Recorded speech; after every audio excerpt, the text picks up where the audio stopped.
भगवान विष्णु के दशावतारों में सबसे पहला और अत्यंत महत्वपूर्ण अवतार मत्स्य अवतार, सृष्टि की रक्षा की वो अद्भुत गाथा। यह कहानी शुरू होती है सतयुग के राजा मनु से, जो एक परम प्रतापी और भगवान विष्णु के अनन्य भक्त थे। एक दिन जब मनु नदी में तर्पण कर रहे थे, उनके हाथों में एक छोटी सी मछली आ गई।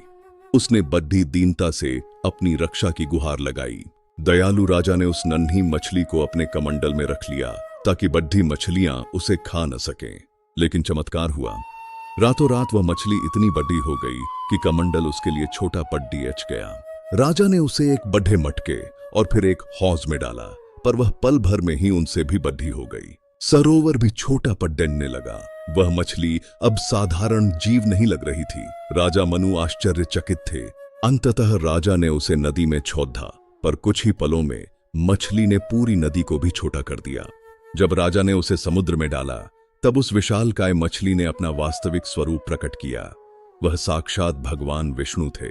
भगवान ने चेतावनी दी कि आज से 7 दिन बाद एक भयंकर प्रलय आएगी जो पूरी सृष्टि को जलमग्न कर देगी। उन्होंने मनु को एक विशाल नौका बनाने का आदेश दिया, जिसमें वे भविष्य के लिए जीवन के बीज सुरक्षित रख सकें। भगवान ने कहा कि इस नौका में तुम समस्त औषधियों, बीजों, पशु पक्षियों के जोड़ों और सप्तर्षियों को साथ लेकर बैठना। उसी समय जब ब्रह्मा जी निद्रा में थे, एक घोर अनर्थ हुआ। असुर हयग्रीव ने उनके मुख से निकले वेदों को चुरा लिया।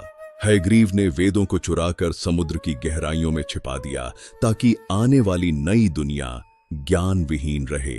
प्रलय शुरू हुई। आकाश फट पड्ढा और समुद्र ने अपनी सीमाएं तोड़ डेच दी। पूरी धरती जलमग्न होने लगी। राजा मनु की वह महान नौका प्रलय के उस भीषण तांडव के बीच तैरने लगी। विनाश का दृश्य डरावना था। तभी समुद्र के बीच से भगवान मत्स्य प्रकट हुए।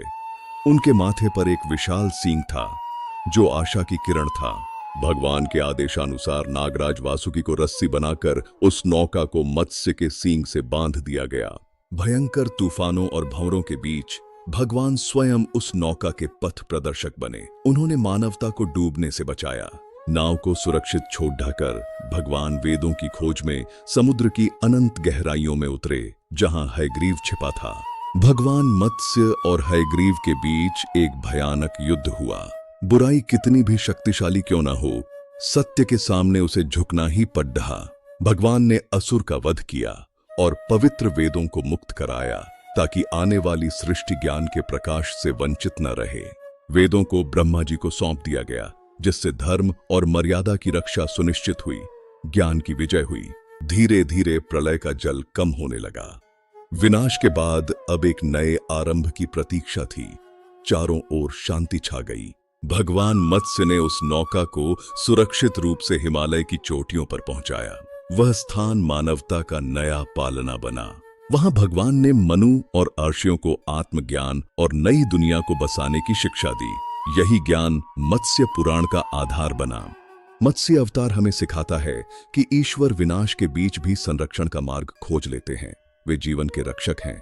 यह अवतार समय के उस चक्र का प्रतीक है जहां अंत ही एक नए और बेहतर आरंभ की शुरुआत होता है। जैसे छोटी मछली बढ़ती गई, वैसे ही हमारे भीतर का ज्ञान भी बढ़ना चाहिए ताकि हम जीवन के भवसागर को पार कर सकें। बीजों और जीवों को बचाना हमें पर्यावरण की रक्षा और हर जीव के प्रति सम्मान का पाठ पढ़ाता है। भगवान मत्स्य की यह कथा हमें विश्वास, करुणा और ज्ञान के महत्व की याद दिलाती है। जय श्री हरि। हमें उम्मीद है कि मत्स्य अवतार की यह गाथा आपके मन में शांति और नई ऊर्जा का संचार करेगी। हमारे साथ इस आध्यात्मिक यात्रा पर चलने के लिए आपका धन्यवाद। भगवान विष्णु आप पर अपनी कृपा बनाए रखें। अगर आपको यह वीडियो पसंद आया तो इसे लाइक करें और ऐसी ही अन्य दिव्य कथाओं के लिए हमारे चैनल को सब्सक्राइब करना न भूलें। जय श्री कृष्णा।